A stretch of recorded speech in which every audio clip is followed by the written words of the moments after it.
Welcome back, tribe. This is a conversation that I am having with my life partner, Blue Davis. He will be joining us just so that I can share with you guys a bit about my relationship. And we're not going in too deep, but I want to give y'all transparency because a lot of times I struggle with things internally, which also come out, and they do come out towards the closest people to us. We are a blended family. We are the Brady Bunch 3.5 edition. And, I personally have always said I wanted a large family. Now, I'm a firm believer, like I said, be very specific in your desires and wishes. Because I am one of God's favorite children. He's always answering my prayers. But sometimes I feel like God is a genie, and I get a little twist to my prayers. So when I said I wanted a large family, subconsciously I wanted to take part in the fun of creating that family. But instead, the orc did a drop off literally at my front door, and all of a sudden I went, Kate family of 8 type of thing. So yeah, that was a bit much. That was a bit much. Marie, being a foster child, always wanted to be loved, always wanted that family she desired. And so she went out and tried to create it for sure. So I'm a single father of 2 children before Marie. Their mother is not in the picture. So, Marie bringing that motherly love, myself bringing that fatherly discipline, covered in love, tends for us to be a nice, healthy balance. At the same time, we have older children, and they have habits that have already been developed for survival reasons from where they come from. And so trying to break bad habits, instill new ones, letting them know that they're safe to be young upcoming men is a challenge. It is a challenge. But that's where the relationship between Marie and I really shines. Is because we have that where I come in with the discipline and the instructions, and mom comes in with the nurturing, and if I'm hurting a feeling or two, she kind of softens the blow for them. Sometimes I don't want her to soften the blow. I want them to feel everything. No. As I think you have to have, when you're blending a family, you do have to be transparent. I learned that. You do have to have great communication, and y'all have to be one, because I don't know how you decide to run your home and who does what, but for us, we let them know that we're not replacing the parent that's not here, but we're just an addition to, and we have to stand together because kids know who to play. So we have to be on the same page, and we have to communicate, and you have to work with your partner and say, this is what I do, this is what I don't do. He says the same thing, and y'all agree or disagree, or agree to disagree, whatever the case may be, but you have to come to some sort of solution on how you guys are going to raise your children, because much like me, my daughters, I think they took after me in the being so aggressive and fighting. And I'm not saying that my sons are punks, but I babied them. I was Like, I didn't let them play fight. I didn't let their dad play fight with them. I didn't want them to get hurt. I would always get scared. So it was just like, they can stay with me forever. And, you know, I know that's not the way to go, but because I didn't have a home, I didn't have a family, I never wanted my children to feel like they never had a home, or they don't have a mom, or whatever. No matter who leaves their life, I will always be there, and they know that. So my boys, they are attached to me, and he's more... What I love about you, though, is, let me say this. I love the fact that he knows how to teach. You know how to teach. You know how to communicate. You know how to allow them to ask questions, and you answer them. And it will be like, I saw a comedy where the guy was like, the child is in the back seat. They get to asking so many questions, and eventually you just want to say, shut up. Like, but Blue, like, he takes time to, you know, answer their question and allow them to learn. So I do love that. I do love your parenting skills. I admire it. And so I feel safe with knowing that he's not going to harm my children, that he's not going to tell them something that is not right, and he's going to show them what a man looks like, not only in relationship, but out there in the world when they leave our home. So I do love that. I do love the fact that you know how to, you know, Don't get it twisted. I still want to wring necks. yeah, but I don't believe in whoopings, so, and not anymore. I do. I do. I didn't think I did at first. I believe that every child requires a different level of discipline. For my biological son, for me to say that I'm disappointed is equivalent to a behind whooping, a spanking. That breaks his soul.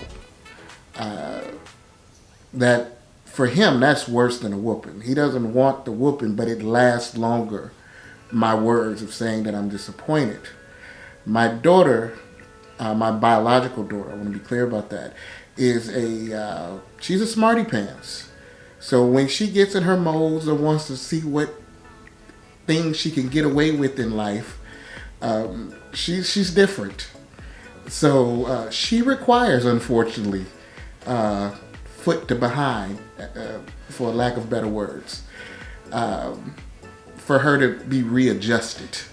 You know, sometimes our children need a reset button. We let them explore life a little bit too much on their own, and we have to pull them in. For me, whoopings were out of anger and shame, or being embarrassed, that sort of thing. And then I began to whoop my kids because that's what we did, and it was out of anger and just, how could you, type of thing. What I noticed from you is I only seen one whooping, and it wasn't out of anger, it was out of disappointment that he lied. But he still, I want to say, you still taught the lesson. Like, you still had a conversation, the whooping happened, and then there was another conversation. So for those who are beating their children out of anger, that is wrong. Correct. I feel like, do what you want to do, but that is wrong, because you're not teaching the child, you're showing them that abuse is okay. And that's how you handle things when you get angry. Now, discipline is different. Mm-hmm. Discipline is out of love, and you're allowing the child to understand what was wrong, what they could do better, or what they could do differently. Now, Marie and I, like I said, we have shared similar traumas and things of that nature, and I guess for lack of better words, I was raised with a Southern Baptist background. My parents are from Tunica, Mississippi. My mother Tunica, Mississippi. That sounds. It's a big casino town now, but my mother picked cotton. She's 70-something, 72. So when people say all those things, oh, slavery was just... No, my mother picked cotton. My grandmother picked cotton with my mother on her back. So it wasn't that long ago. And so from all of those from that era, it was passed down from my grandmother to my mother. Now, my grandmother, like most grandmothers, is the sweetest woman I've ever met in my life. My mother contests that her behavior was learned from my grandmother. I will never know if that's true or not. Because grandkids don't get that like they get the sweet, reinvented mother. Exactly. So my mother was someone who whooped out of anger, whooped out of like you said, embarrassment, disappointment. These conversations that we're having now, and she hears another parent with a great idea of a new diabolical way to whoop their child. My mother would then come home and try it. I used to hate those conversations.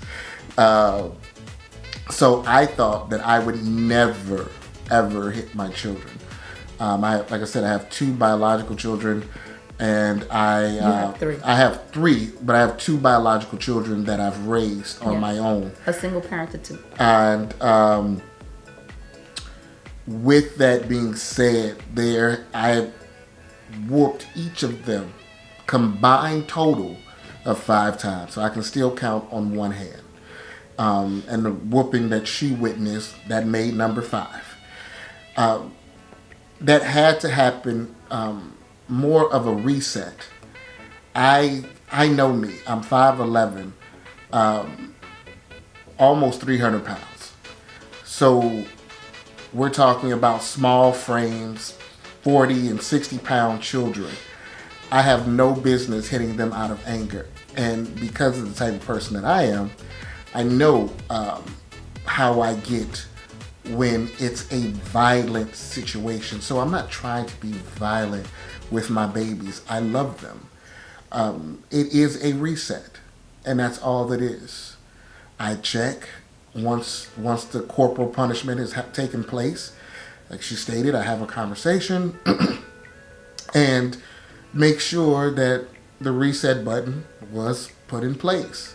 And it has, and then we can go on about our business. I also have a short memory. That's also something I've learned about having children. I don't hold over their heads something they did 3 weeks ago. It doesn't just go away. I now know, oh, my kid is now capable of doing this, but it's not something that I walk around in my back pocket with. I let the mistake happen. The mistake is corrected, and then we move forward. When I say I hit the reset button, it's reset for me too. That means they get a fresh slate. It's not, I just whooped you over this and now you got me doing it again. You're doing, no. It was a reset. So as many chances as I deemed is necessary, they get that all over again. But I discipline with love and understanding. One of the conversations that I've had to have with Marie is that she loves our children for where they are now. I love our children for where they need to be. I don't mind if my children don't like me. My greatest achievement is when I see my children's success. I've explained to our children that it's unfortunate, but parents don't get graded until our children become adults and they're out on their own. And when they make decisions, I can be proud of that decision because I taught them that, or I put them in an environment for them to learn something that I personally was unable to teach them. And if I see some ill behavior, I ask a question. Did you know better? And once they say yes, and they chose to make that decision on their own, great, I passed. You knew better, you chose to do this, cool. Now, a man going upside your head, it's my own personal ego when I go upside his head. You don't touch what's mine. But I'm still going to ask, did I teach you better? What you stay in that situation for? I passed. You learned, you knew better. Don't put me in that situation no more. That type of thing.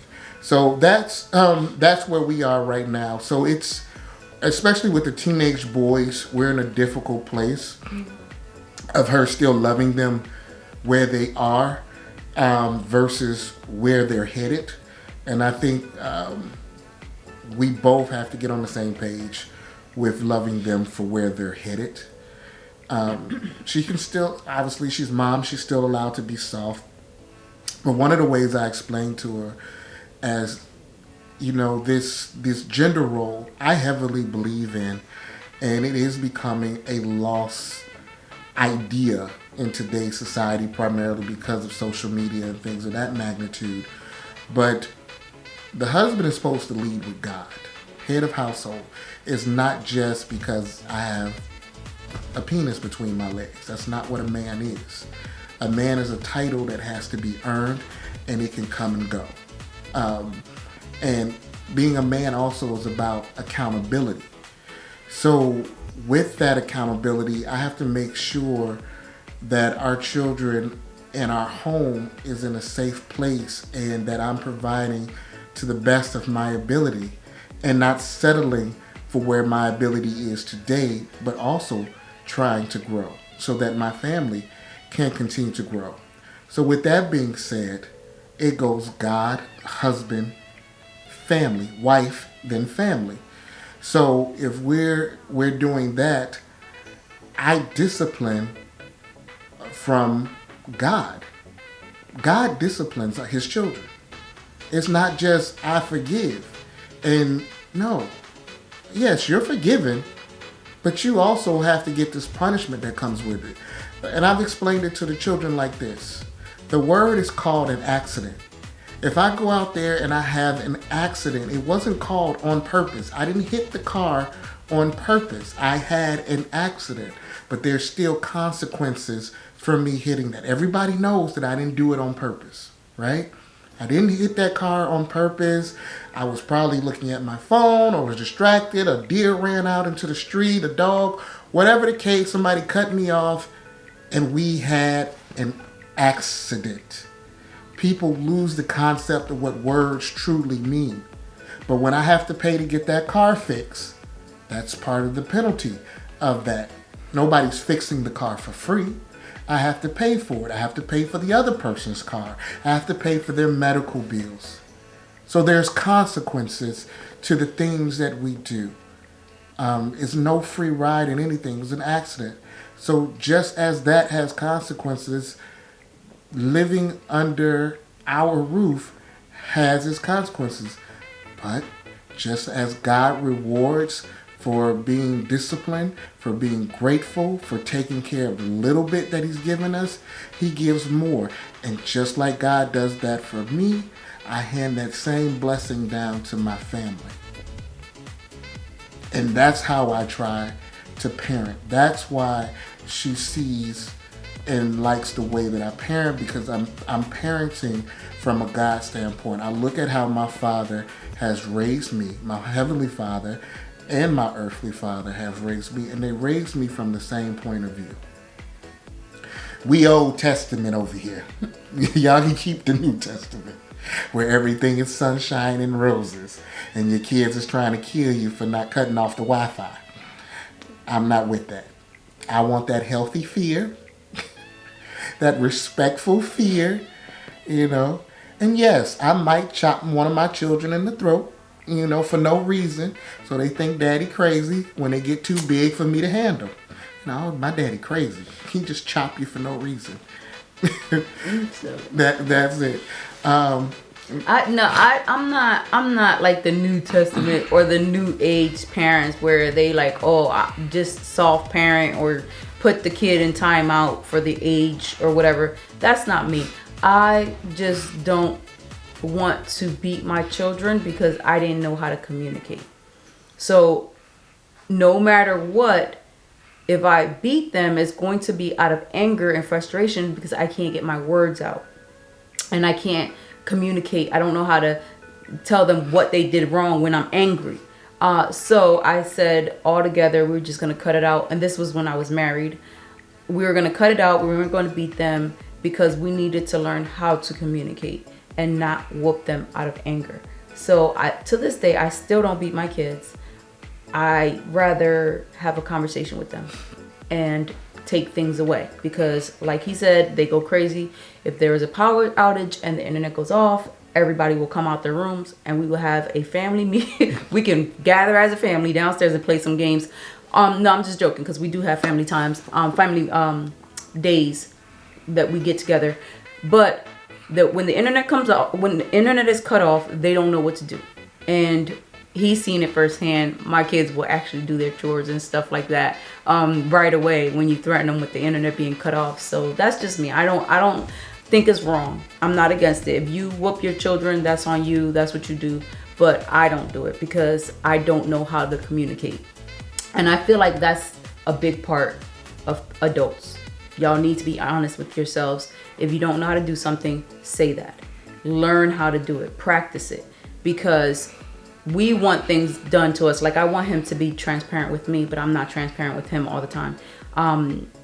In some moments, it's harder than others. So I need to practice being transparent. If I want him to communicate with me and not argue with me, then I can't argue with him. I need to bring it down and I need to talk. So yeah, I think I know that's why I don't beat them. Yeah, that was one of the conversations that her and I had as far as Marie and her ex-husband. They did the extreme version. They didn't find a happy medium. So what I've tried to show Marie is that I'm trying to bring her back to the middle ground. Like she said, she knows herself. And I commend her for that. And not for nothing, Marie shouldn't be the one who's doing the discipline anyway. I believe she should be the educator. And I should be piggybacking and enforcing off of her teachings. So, and that's typically how it happens. I'll hear mom losing her cool, hear the voices get elevated, and then that's when I'll pop up like the boogeyman and like, hey, what's the real problem? Once again, allowing Marie to go back to her soft place, and I take over, because my soft already starts at the level that she reaches. So they're used to my bass, to my tone, and then they know when I do find another level that, okay, this is serious. I need to listen up now. And here's the crazy thing. So I've explained that Marie and I have had similar backgrounds, which is crazy because I'm not a foster kid. However, I am the product of a deadbeat dad. And in that, I'm not angry. I understood what a selfish person looks like early on. And I've had the pleasure of having two important men step up in my life. And how I justified it as a kid is, man, it took two men to raise me, so I can't really be mad at my biological expecting him to do it by himself. That was my child mind thinking. But I had an uncle who I called Dad, who adopted me as his son. I think more of a kind gesture to his sister because the follow through wasn't there. And then a man came into my life when I was 7 who really taught me what the meaning of a man is. And I aspire to be half the man that he is. He has never used the word step or bonus or made me feel like anything other than his son. And just for conversation purposes, for this is the only time you will ever hear me speak about that. He is my father. I carry his last name. With that being said, I aspire to teach as he taught and things of that magnitude. And there is that healthy fear, that discipline, that love that comes, that instruction that comes with it. but having those types of abandonment issues and things of that magnitude has shaped and molded us both in certain ways that fall very similar in regards to how we are growing up now. And Marie also provides the softness that I need and I require, kind of like that Hulk syndrome, where she has to stroke my hand to bring me down a few notches. I'm somebody who you can recognize and feel safe to be around. So we have that in common. And as I try to get Marie to understand, she has been in relationships. Her relationships were brought upon because of survival, what her needs were at that time period in her life. One of the things that we have discussed is her prior relationships, and how the new guy is not supposed to like the old guy. I'm not that person. I'm too analytical to be that person. I would have much rathered a healthy co-parenting where I can say, hey man, these boys is out of control. I need help. But that is not there. That was something else, and I'll let Marie speak on that. But what I don't like is because I do hold accountability. So I judge him. Yes, I judge him on his parenting. I judge him on his ability to support his family financially, mentally, and emotionally and spiritually. That's where my judgment comes. And I say it with no shame. I'm unapologetic about how I feel about that situation. But I would like to step in, if I can, because Blue knows that I love him. I am madly in love with you. I love who you are towards me, the kids, in life. He inspires me. He pushes me, that sort of thing. So we already had this conversation, and there's nothing that I haven't told him that I'm about to say, and it's like a shocker. No. I am not standing up for my ex-husband because I'm in love with him and I like him and I want him back. That is far from the truth. I do have love for him because he's the father of my children. We spent 17 years together, and let's be real, that was time spent where you create memories with each other, and those don't just go away. I don't expect Blue to stop bringing things up or remembering things that he had with his ex-wife. It's not going to happen. Let's be real. But I will say that to the person listening to this, I want you to understand that we start with what we have and what we know. And yes, looking in from Blue's point of view, he feels the way he feels, and that's why he has a judgment. Looking in from the life that I lived, I know where he came from and I know what he had to work with. So in our eyes, it appeared to be better than what we had in our lives. So he felt like he was doing better, and so did I. We felt like we were doing better than our parents did. We felt like we were two people together with our children, raising them. We had a home, jobs, that sort of thing. Vans and cars. Like, we were able to stretch the little bit of money we had out so that we can survive, basically. But we still did things as a family. So I'm just saying that to say that I understand where you're coming from, and I respect his opinion. I respect his point of view. But for someone that is listening in, I don't want you to be hard on yourself when you realize, like, man, I'm not there. I'm not where that person is. I'm not that type of parent.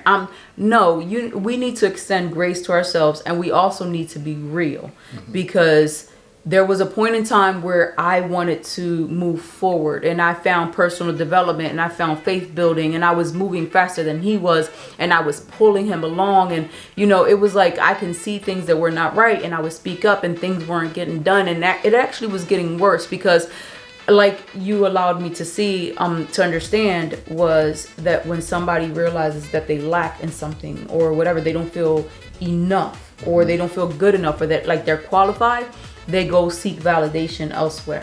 So, although our relationship fell apart and we didn't last in marriage and whatever the case may be, there's nothing against him. Mm-hmm. I wish him all the best, and he's still welcomed to be in the children's lives. But I do want to say that from my point of view looking in, there was the blinders where you feel like because I am doing better than my past, then I must be doing something right, sort of thing. We didn't learn from our past. We didn't stop to see the lessons in why we don't want to be like that. So a lot of things we did repeat, but we just felt like it was much better than where we were. Mm-hmm. But I know that seeing this relationship, being in this relationship, allowed me to see that there were things that were not done properly. There were things that were not done at all. And so I lacked in punishment. I lacked in discipline because I didn't know how to do it. And I did it out of anger, so I didn't do it at all. And I would cook, clean, do everything for my children. I would fight their battles if I had to, and I've done it before. Like I'm there because I brought them into this world. I don't want to create no more pain for them. And I was a single mom trying to survive. I'm not battling 7 kids on my own. Well, I'm gonna say 6 because my oldest, he don't do that to me. That's my baby. Don't do that to me. But yeah, I'm not battling 6 kids on my own. I'm choosing my battles. And so I choose peace, and I choose to do everything. And that's not the way to parent, because you're ignoring a lot. You're not teaching lessons. And that's what drew me to Blue, because I really love the way that you parent your kids, that you are a father. I just felt safe. I knew that I was making the right choice when I made the choice to come to Texas. And so, yeah, that's what I just wanted to. Yeah, and so the point that I was making by bringing up my uncle and my father is that when my uncle took me in as one of his, Lord knows his tribe is big within itself.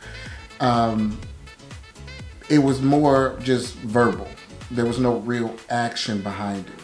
So when my brothers and sisters would get in trouble, they were actually feeling the pain, the embarrassment, the hurt from being in trouble. And when my uncle would include me in the punishment and being in trouble, I actually was happy. I was the only one that was happy because it was that bit of inclusion, So I know what it feels for someone to say that I'm all in, and to a child, and your actions don't show that you're all in. There's still that little bit of difference. So recently, I would say probably 2 months ago, I could be wrong, but about 2 months ago, we had to do a family reset. The kids were kind of getting out of hand. They needed some understanding about what was happening, why things were happening. And so I had individual conversations and I had family conversations. And one of the things I allowed my my new daughters to know is that it will no longer be me saying, Blue, Sky, you know that you get whoopings. They don't get whoopings, so don't follow their bad behaviors. That had been removed off the table. And I had let the girls know, my new girls know that they are in the same boat. If they do something ass whooping worthy, then they will get it. Now, whether it happens or not, they will never know, but that fear is there. And surprisingly enough, they both received it very well. I think Mom was even a little shocked about it. Nobody wants a whooping, but they no longer had that divide. it truly was an equal house. You know, it's not, oh, they got this, well, they get whooped and so they get this, or they this, that, and the other. No, it is across the board. I love them equally, so they get disciplined equally. Now, who knows? If that time ever comes, how mommy will feel. If she will interject, save a whooping, I don't know. You know, I might be, didn't you whoop her then? Would she need one? That type of thing. So it's those things, and those are the growing pains. But as you've heard the word safe, as her safety continues to grow, and how she feels, and when she gets out of, because we're still all holding on to the past. The past is not an easy thing to release, and it becomes our foundation. It becomes our point of reference. So Marie is still working from a point of reference of anger, even though she's seen me in action and she knows that I don't whoop out of anger. When the time comes, it is still that way. Now, as a loving mother and loving my children, when she seen me whoop my son, she wanted to come save him, but she was crossed in between, is this her place? She's not actually their biological mother. Where does she step in at? And I get that. And what I explained to her is, I've given her the leeway to be their mother. So that comes with all things mom. But even if they came from her, he was still going to get his ass whooped.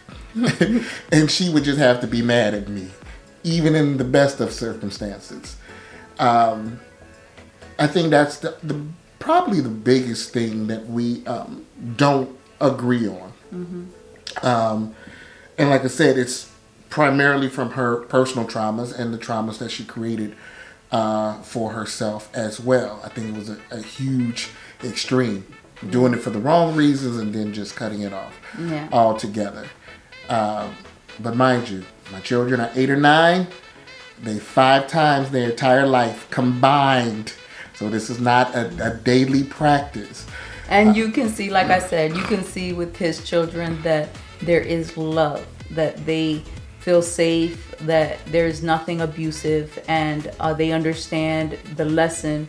They know why the whooping happened and why it doesn't need to happen next time, sort of thing. So there is communication. There's a difference between discipline and punishment. And I feel like it's more discipline here than it is. I was out of whatever, not knowing how to communicate, being frustrated, like I said. So that's why I feel safe.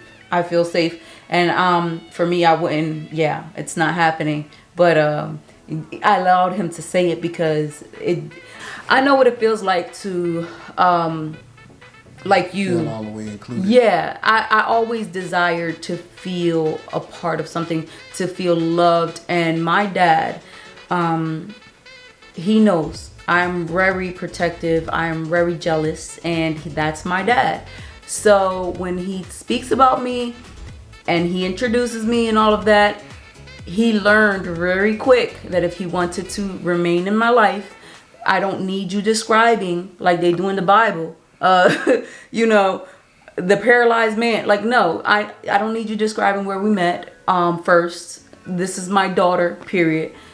So I like that feeling. And when my daughters heard that, we're just saying mine because we're talking to you guys. Mm-hmm. But when my daughters heard that, they did feel okay. Like it's like something switched. I feel like clicked for them, and it was like they were okay with it, and they understood where they know it can be done. He's not scared to do it. I talk a lot with my kids. Because like I said, if I hit them out of anger, I'm going to jail. And I don't want to be in nobody's prison. So I don't hit them at all. And I do a lot of talking. And they know that, honestly, I'm not going to do nothing.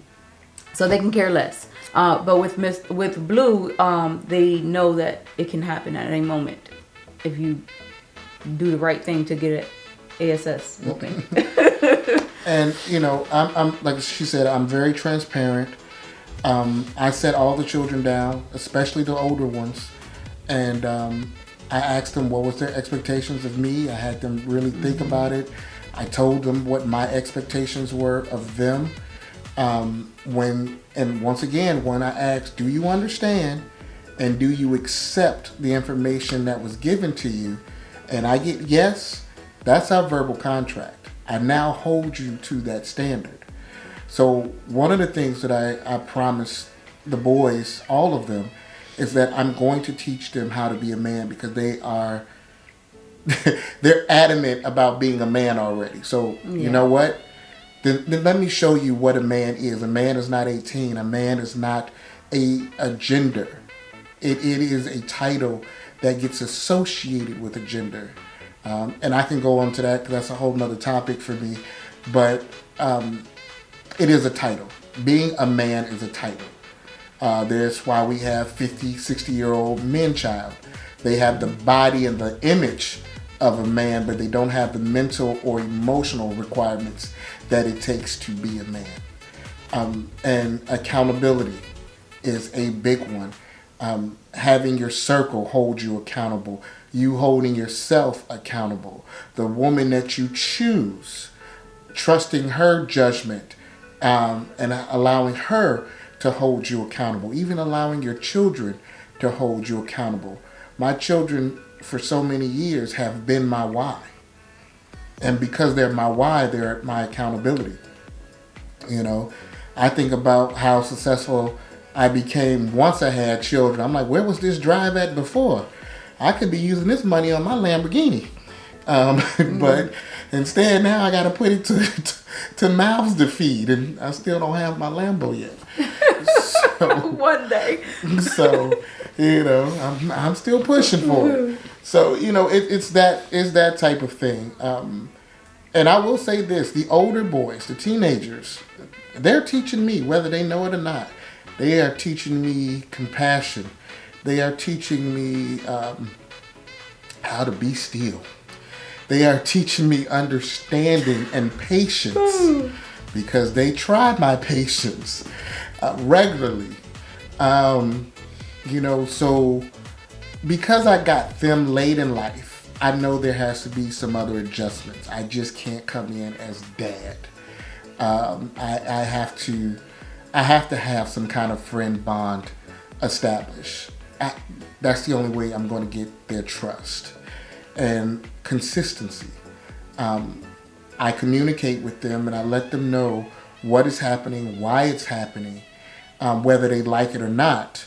I'm not going to say that they're always going to like the decisions that's being made. It's just not what it is. They don't. And you're under my roof. But they will respect it, or at the very least pretend to respect it. And I'm okay with that. Fake it till you make it.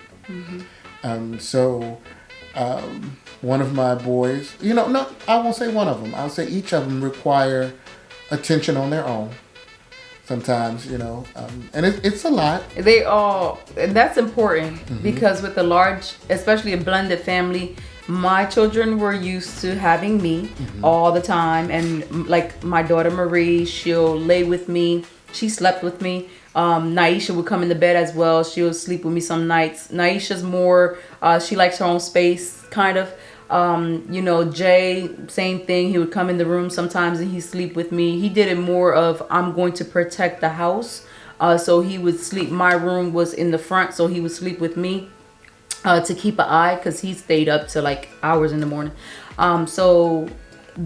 Anthony, he's more always in your face, playful, that sort of thing. So they all had their moments where they would seek me. And now, and like for you and Blue's kids, children, they want that alone time. They had their dad. It was just the Three Musketeers, and now it's like the Brady Bunch. And so it's they have to share him. And that's a shocker for kids, coming into a blended family. Now you have more kids you have to share with, more kids, but it is, what I was going to say, it is important for you to communicate with your children and let them know what's going on and then find the alone time. The alone time is necessary for each one, and because you can see the signs when they're seeking attention. And if they're going to get your attention when it's bad, then they're going to continue down that path. But when they see that you get rewarded, you get alone time, you get my attention, you get conversation, there's no need to act up. And so that's another form of reset as well. And that's the reset, even though it becomes draining on us, it is a reset that I much rather have, because we never make it to having to get corporal punishment. So I'm more than willing to have those reset moments where, I'm there and I'm available. They can cry, they can share their emotions, and especially with the older kids. Sometimes this is a no judgment zone. I'll allow you to curse and express yourself however you feel that you need to, and then we go back to business as usual once this conversation is over. So get it all out, have your Tourette's moment, and then we lock in. Once again, there's no judgment, and you have to mean what you say and do what you say, and it has to be consistent. It has to be across the board. Surprisingly enough, Marie and I's relationship has a fairly strong foundation. One, because we do communicate with each other, and for me, it's disheartening, because the reason I got divorced was because of my children. I married a selfish partner who wanted me legitimately to get rid of my kids and just take care of her and her children. And a lot of times, the experiences that Marie and I have when we do hit shaky grounds is on the heels of our children. So we're still working that out. We are still battling through that. But I have love for the Williams kids as she has love for the Davis children. And I think together as a whole, they are happy because we show a united front across the board. It's behind closed doors conversations that we discover how we're truly feeling, and which makes some people want to run. So it's that type of thing. So the purpose of this show was to explain what it's like dating someone from foster care. Dating someone from foster care is like dating anyone else. It's not a disease, but their traumas came like a machine gun, all at one time. So it's those things, and depending on when you meet your foster care partner, depends on how much trauma they have left over, how much trauma they worked with, or did they keep finding negative places that felt familiar, and you're still receiving all of it. Marie is a little different. Like I said, her relationships all started from a survival standpoint. I do believe her when she said a love had grown for her ex-husband, and it allowed her to soften up for that environment, is what I'll say. So a lot of her traumas were either pushed down, or she was able to work through them. He was my Okay, so relationships for me are more about numbing and not having to feel. I was never taught how to communicate and express myself, and no one cared to, find out how I felt. So even when I went back to my biological family, it was like we partied if you see pictures back then, we had liquor everywhere. So we partied, and it was like everything was great. When everything wasn't great, we were fighting. So it was like conversations got heated, and we all had an attitude. We didn't know how to communicate. So for me, relationships were about numbing. And so when I met my ex-husband, it was like laughter was the thing that drew me to him. And so I'm big on vibes and how I feel around you. And he drew me in with laughter and a lot of love that I didn't have. I didn't know that it wasn't the right type of love per se to grow into what we needed. But it was needed in the moment because I didn't want to feel, he fought. I was addicted to the chase. So when I run and you chase me, that is an addiction for me. With you, I don't want to physically run. I just say it because I want to be transparent on how I'm feeling, and I want us to communicate. And with your actions and words, it allows me to realize I'm safe and I don't need to run. So you don't need to chase me because you want me, type of thing. With him, he literally chased me around Philadelphia. Like, I left and he came behind me to my best friend's house, and then I left there and walked. I did it on purpose because I wanted to see how far he would walk because I love walking. So yeah, he followed me everywhere. So that was an addiction for me, and that's what kept me in the relationship longer than it should have, because then we had children, I was married, having my beliefs and everything else as a Christian, and opinions of others. I didn't want people to talk about me, so I stayed longer. I cared about what people said. I was a people pleaser. And yeah, so he was an addiction for me. Mm-hmm. It wasn't that you know, I wasn't soft with him. I was actually aggressive. I didn't know how to communicate like you and I do. I would yell if I wasn't being heard, and we would literally argue in front of our children. We wouldn't have closed doors conversations. Everything was out in the open. So but in front of people, I'm big on edifying the person you're with and not putting your business out in the front street. So everybody thought he was amazing, you know, and this, that, and other. And it wasn't lies. Like, he did great things for me, and he had his positive parts, you know, about him. But a lot of the things we struggled with behind closed doors, it was just because we didn't know how to work it out, or we didn't know how to communicate and that sort of thing. And I felt stuck eventually. But what drew me to that relationship is like any other relationship. It was a numbing thing for me from the past. I don't know why I'm attracted to foster kids. It's the word safe has been used as far as me and why they're drawn to me.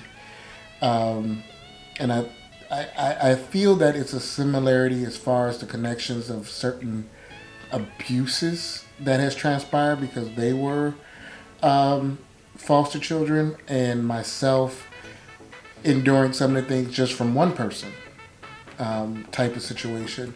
So I don't intentionally seek out someone to save or help.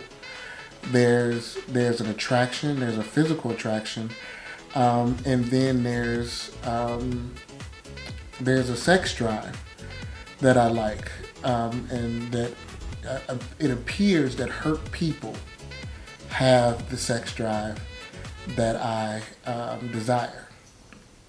So then now we find ourselves in pleasure, but on the flip side of that, trying to fix one another. And sometimes not everybody wants to be fixed. Some people are comfortable in their pain. It's their identity.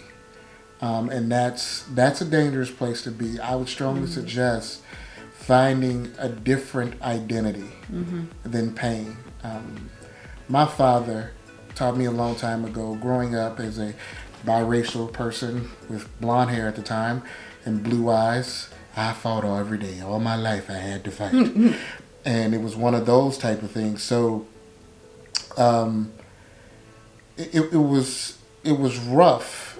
And this identity and this shell that I had to have. I had no days off. I would come home and get beat. I was beat out in the streets. It was a fight. And we're talking about some city kid from Chicago. So there was no days off. And those traumas I had to accept and learn to let them go and not allow them to rule me and be my identity. And my dad taught me that, you know, for people not to push your buttons You need to choose an emotion and stick with it. And if I'm going to be angry, then I have to be angry all the time.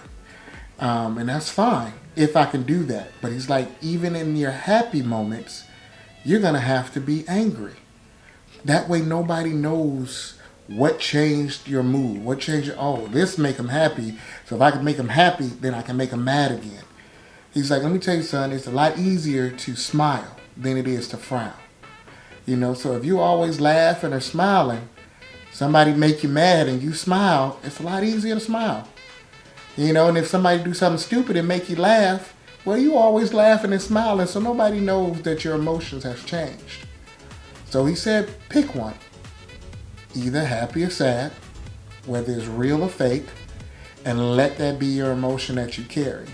That way people won't know how to push your buttons.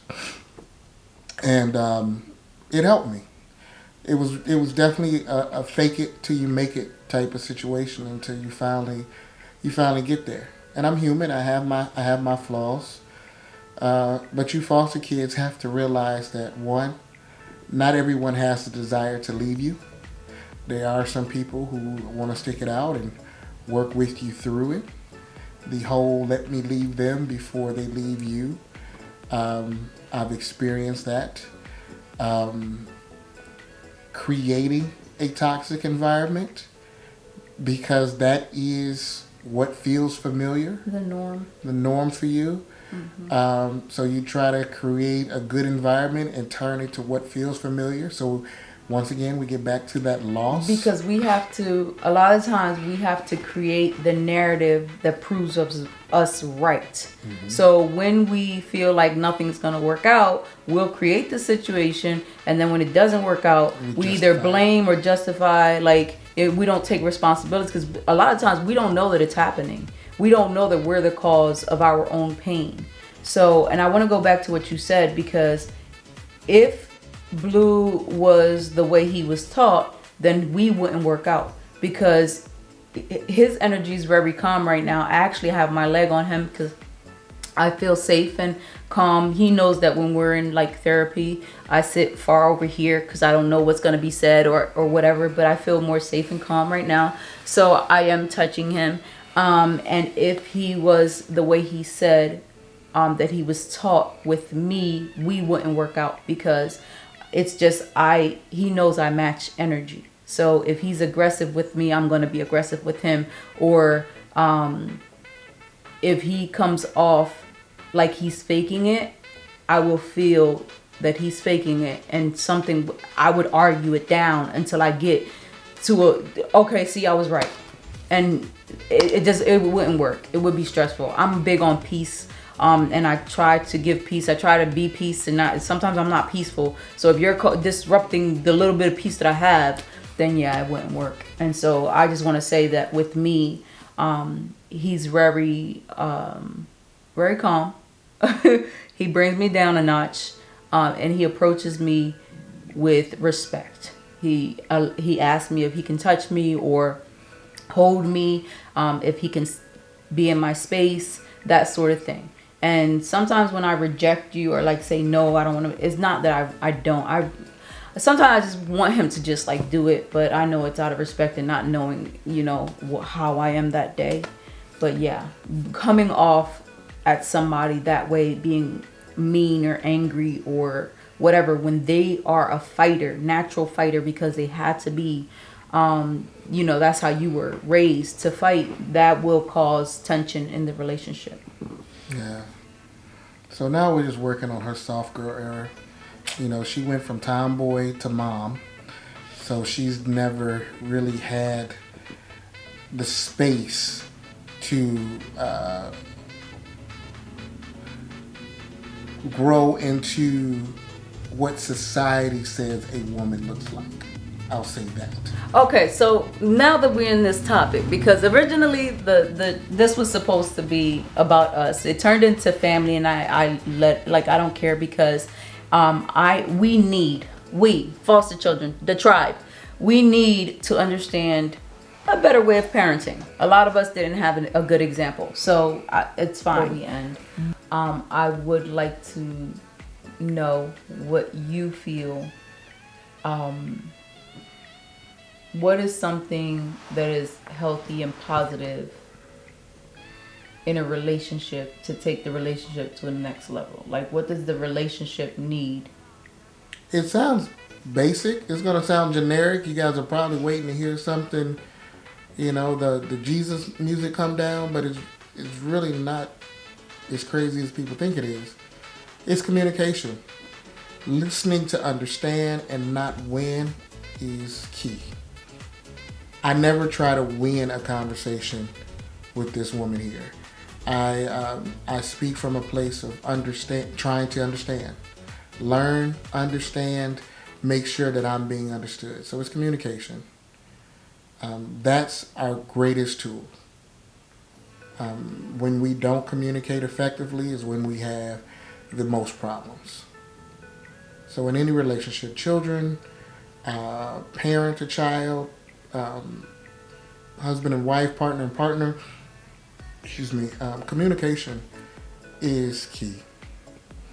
I've had relationships where, my partner did not listen and got us in trouble, and now I have to, spend extra because, simply didn't listen. There's a comedian who says men don't want a woman to obey. We just want y'all to listen. If I say duck, don't try to have a conversation with me why I'm telling you to duck, because now you done been shot. I said duck. Just listen. Not obey. Just listen. Know that you chose me for a reason. You chose me to be head of household. You chose me in hopes you chose me to lead. And if you made that choice, then you have to be secure in the choice that you made. And if you are not, then you have to start thinking about, is this the right choice for you? Yeah. So communication is key. And I would add to that, because communication is key and it is a must have in a relationship. But I would also say that once you hear and understand what is going on, what is being said, action. Mm-hmm. So just like he made me feel safe, we had the conversation, and then I felt led to just do it on my own and put on the outfit, do my hair, put on bangles, whatever I felt that he liked. I heard what he said, I received it, I understood it, and then I put it into action the same way he does with me. There's moments where you'll ask to enter my space, or can I hold you, that sort of thing. He'll have conversations with me, allow me to, he knows that I'm just like going through this and I'm confused and I need understanding. So he'll do that with me and allow me to talk to him and allow me to open up. You answer my questions, be patient with me. So there's things that you have to do in a relationship. If it's not going to kill you to change for that person, then I say do it. If it's going to kill you, it's not what you believe in, then part ways, because you're just wasting time. So I feel like action is needed. Yes. Mm-hmm. On that note, I love her. I love you too. So you guys, thank you for watching. If you heard something that, resonated, or, you just like alarms went off, you just leave it down below. Let me know what you think. And I am happy that you're here. I hope that you join me here next time.